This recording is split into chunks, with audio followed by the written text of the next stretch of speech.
Hachette Audio presents Long Road, Pearl Jam and the Soundtrack of a Generation. Written by Steven Hyden. Read by Ron Hippe.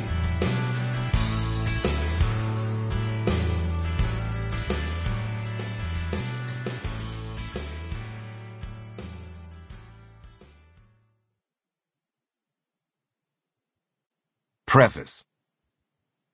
As a music critic, the subject that has always interested me most is career arcs. I'm particularly fascinated by bands. How do bands start, and why do they end? Why do some bands crash and burn after only a few years, and why do others last for decades? What are the dynamics at play between the singer and the instrumentalists, the songwriters and the non-songwriters? How are friendships and business partnerships balanced? How do you reconcile the weight of history with the constant churn of the present? If you pay close enough attention, patterns emerge. Bands tend to rise and fall for the same reasons.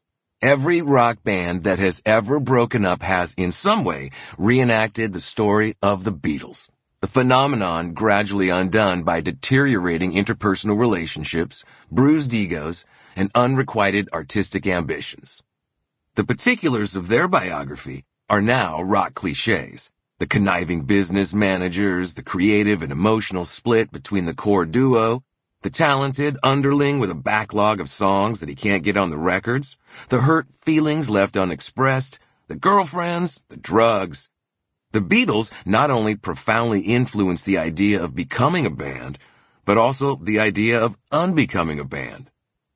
The Rolling Stones, meanwhile, are the model for bands who decide not to break up, ever.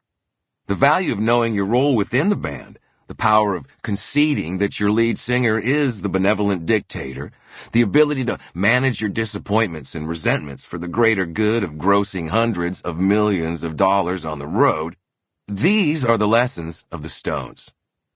There are other role models.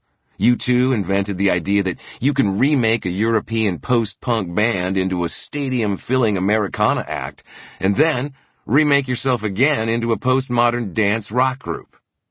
This mold was adopted by scores of would-be biggest band in the world candidates, Coldplay, The Killers, Arcade Fire, LCD Sound System, in the 21st century.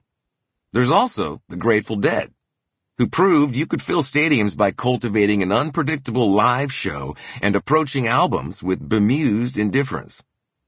And then there's Pearl Jam. What is the Pearl Jam mold? Sample complete. Ready to continue?